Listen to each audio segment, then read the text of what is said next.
Hello, welcome back to I Create For You. Hope everybody had a good holiday. We're back in the Ghosts of Black Hills, and it's called Katie. Sitting in the realtor's office that day and waiting to close the deal on her dream home, Bea Wiggins felt an odd sensation in the pit of her stomach. Maybe it was just the excitement. She and her husband John had been searching for months to find the perfect retirement cottage. They had returned from California in the spring of 1967 to live out their golden years in the peace and tranquil beauty of the Black Hills. The following autumn, on a gently rolling hilltop outside of Rapid City, the Wiggins had come across the prettiest little house they had ever seen. It was Bea who made such a fuss over the place. She wasn't sure why, but she simply had to have it. John had never seen her so determined about anything before. When they saw the for sale sign in the front yard, they knew it had to be fate. As Bea signed her name beside John's on the contract, it almost seemed as if the pen was pulling her hand across the paper. It felt so odd, like someone else was writing her name for her. Once they were all settled in their new house, Bea knew she would have to take a long, much-needed rest. The Wiggins moved in soon thereafter.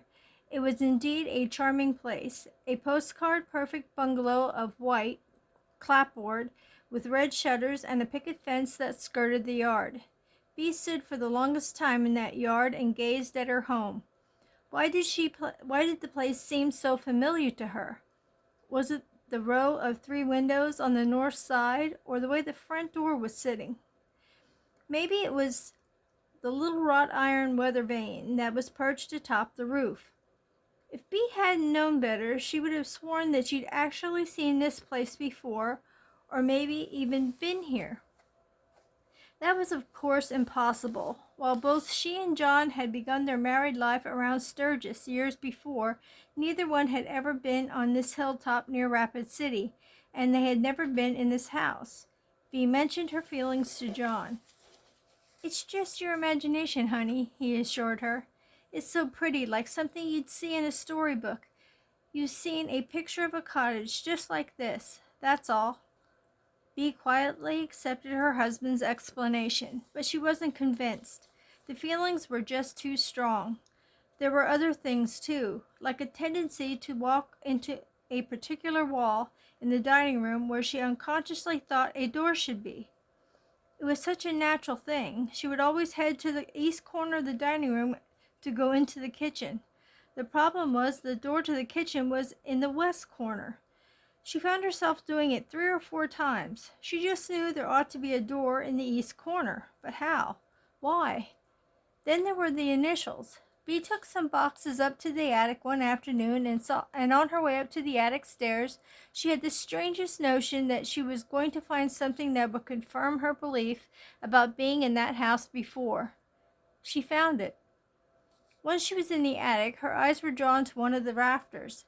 There, carved in distinctly into the wood, were the initials B.D. Bea's maiden name had been Denning. Ignoring her years and her arthritis, Bea skedaddled down those attic steps like greased lightning. For some reason, she decided to keep it to herself and not tell John about the initials. Poor dear, he would say it was a mere coincidence combined with her nervous state. He would tell her to calm down, get some rest, and she would forget all about it in a day or 2. But Bea didn't want to calm down. She wanted to know what in heaven's name was going on. Everything came to a head the next day. Bea went to the pantry to get a jar of pickles, and there she was, a beautiful little girl of about 7 or 8 years old, standing in the corner, quietly smiling, saying nary a word. The bashful blonde-haired youngster looked at Bea for a few seconds, then vanished like a wisp of smoke before the older woman's astonished eyes. The glass of jar pickles slipped out of Bea's hand and hit the floor with a crash. John heard the sound and rushed to the pantry, where he found his very pale, shaking wife trying to retrieve the displaced pickles. This time Bea told him exactly what she had seen. John was very concerned. Ever since they had moved into this house, Bee had been acting mighty strange. First she was having some sort of deja vu about being there before, and now she was hallucinating about children in the pantry. If she didn't improve, he'd have to get her to a doctor. Needless to say, Bee didn't sleep much that night. Her mind kept drifting back to the little girl she had seen earlier. Bee thought of the blonde curls, the pretty face, the quaint, old-fashioned clothes. Then Bee had a troublesome thought. Somehow she knew she had seen that child before. The girl was familiar to her, just like certain parts of that house. Bee sighed. It was so exasperating, like a big, vague jigsaw puzzle with some of the pieces missing. She knew she wasn't crazy, but if only she could remember. She saw the little girl again. It happened one morning when John had gone into town and Bee was home alone catching up on some household chores. She had just finished making the bed when she turned to find the same golden-haired child standing on the opposite side of the room watching her. Bee was less startled this time and observed her visitor for quite a while. The girl didn't speak, but she had the same mysterious smile and seemed truly glad to see Bee. Then, the first time she appeared, her wrath-like image gradually faded into thin air. Bee knew she had seen the girl somewhere. She mulled over the situation for hours, but the answer didn't come until that afternoon when she was looking through a box of old books that was headed for the attic. Normally, Bee wouldn't have inspected every volume in the big cardboard box, but this time an unseen hand seemed to guide her. Something was driving her to check out every book. The very last book in the box was an old grammar school reader. Bee dusted off the old book and smiled. It was so long ago that she forgot she had it. Thumbing through the pages, she came upon a piece of stationery yellowed and brittle with age. She opened it and read the delicate, childish writing. It began with, "Dear Bee, I'm having a good summer vacation in Chicago, but I will be glad to see you when school starts again." The note ended with, "Your best friend, Katie. P.S. Let's always be best friends and keep in touch, even when we're all grown up." A little tear welled up in Bee's eye. Then her hand went to her mouth and she gasped softly. Of course. Why hadn't she thought of it before? Katie Aldridge, her best friend in grammar school. Katie Aldridge, the little blonde girl in the pantry and the bedroom. Now it all came back to Bee in a torrent of confusion and disbelief. Katie and several other children had died when the floor collapsed in the little country schoolhouse near Sturgis so long ago. A little country schoolhouse with a row of windows on one side and a weather vane on top. A schoolhouse where Bee had carved her initials in the attic one day. A schoolhouse that had been remodeled years later into a pretty clapboard cottage and had been moved from its original location and transplanted on a hillside outside Rapid City. When John came home that afternoon, he found his wife a happier, more serene person. Bee saw her little childhood friend on several more occasions, but Katie apparently never appeared to John. Maybe he wouldn't have understood the strong tie between two friends, ties that that reach clear beyond the grave. That's a strange one, especially since, by chance, they were looking for a place to live. And by chance, that old schoolhouse got moved to where they were looking to get a place. And by chance, it was for sale. So, a lot of things happen by chance. So I'm going to try to do the little girl and see what I can come up with. Let me see if I can get you down a little closer. And I'll get this going. So, I think this was a pretty good story. I mean, I can't understand, wow, how all those coincidences happened, but things happen, stranger things have happened. So, see if you can see that. Oh yeah, I'm gonna move down a little bit more. Yeah, it's shouldn't have did it that way. Yeah, it's a kind of a weird, yet it's a nice story, I should say. Not really weird, but the circumstances are weird. The way they finally came around to figuring out. Well, she finally came around to figuring out who this little girl was. It's sad that she passed in such a way, but they actually were friends beyond. Well, at least the little girl remembered and was able to speak to her. Well, not speak to her, but this ought to be good. I've not ever done curls in girls' hair, but we're going to do some kind of curls. We'll see what I can do with this.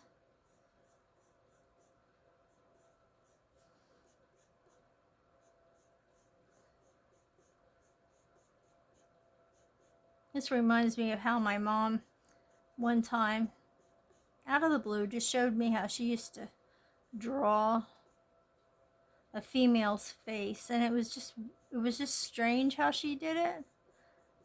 And I'll have to show it to you sometime, maybe if this doesn't take too long, because that was a long story. So I'm just going to make some curly hair here.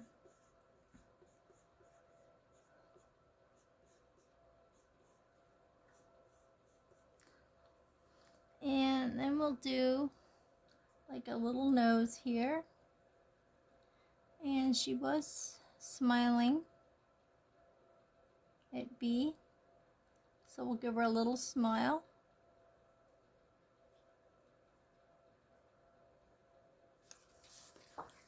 There, can you see their little smile? Then we'll do her eyes.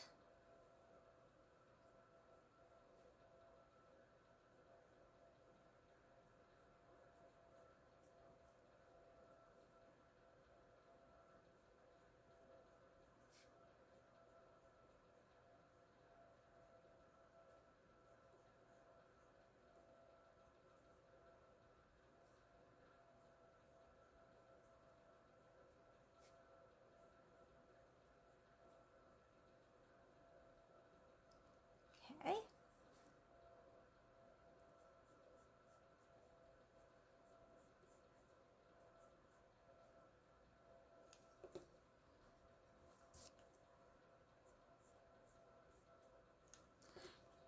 It's gonna look like a giraffe if I keep that up, right? And get the hair in the back here. That'll help. Not make her look so funny.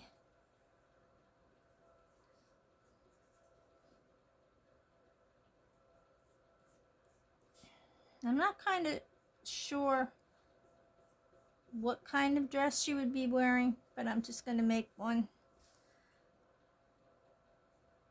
Make her dress a little bit here. And let's see.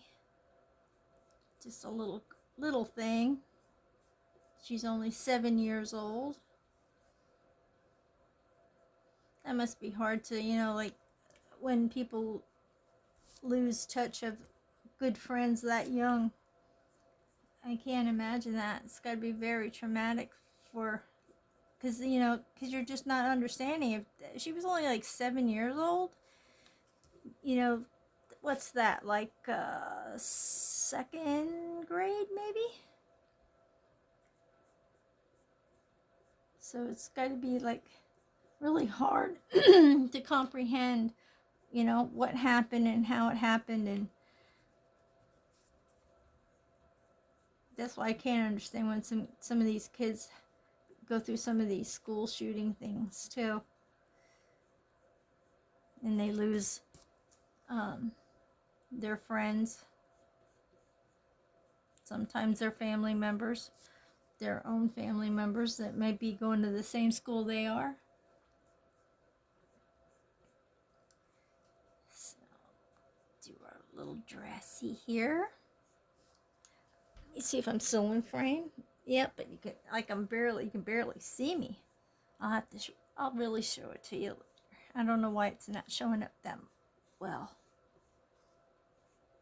I mustn't be holding pushing on the pencil that hard, so you can't see anything. Maybe if I go over it just a little bit darker. I do tend to do that. I'm a very light sketcher, and I do that because then it's easy for me to erase and not have remnants of my erasing. So, and I'll do her legs. This ought to be fun. This isn't a good thing with me and legs here either. But we'll do our best here, right? That's all you can ask for, is to do the best.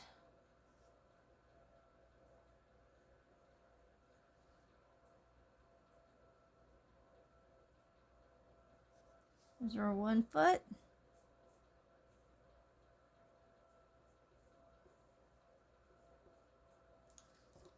Oh boy.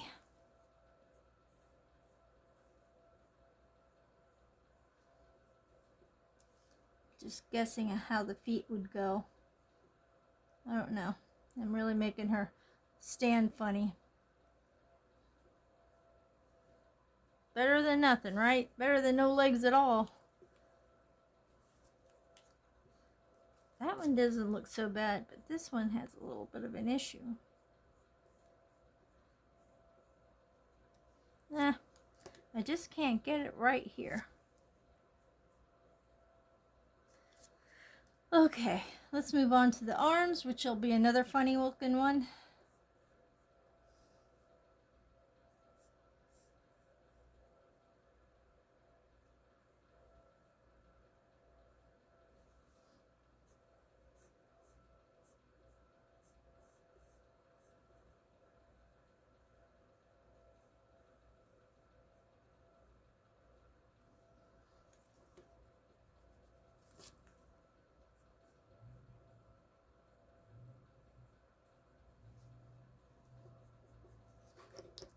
And there is our little girl.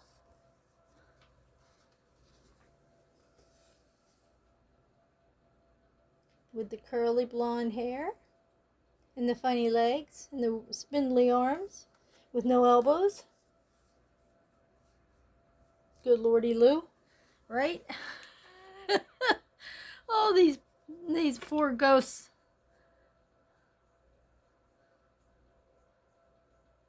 Yeah, that just made it worse. I made her arm all worse. Might as well just look like a spaghetti noodle.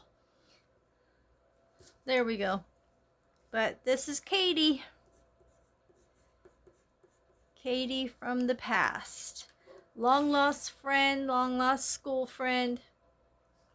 And I wonder if she's still there, you know, if she just stays around and keeps Bee company. Those are the best kind of ghosts to have, right?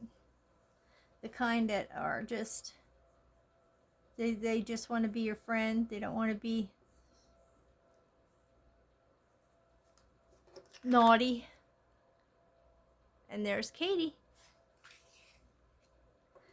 Well, thank you so much for hanging around and listening to the story and seeing me do the noodle arms and legs on poor little Katie. The hair didn't turn out too bad. I think I'll do what my mom did. Okay, she would do this. Here, let me get you down here so you can quick see this. She used to tell me she used to go like this, make a nose, make a mouth, make a chin, and then she used to make their hair go like this. And then she used to just put their eyes like this. And that's how she would make a woman's face, just like that. Yep, that's her quick rendition of a woman's face. Alrighty, thank you so much for stopping by, checking out the channel. And if you're new, and if you're not new, thanks for hanging out with me again. And I hope you like this story. There's a few more to go through, and Hope you guys are staying warm, staying safe, staying happy. And I shall see you guys in the next video. Please give me a thumbs up and subscribe if you haven't. Comment if you like. Let me know what you think of this story. And I'll catch you in the next one. Bye-bye for now.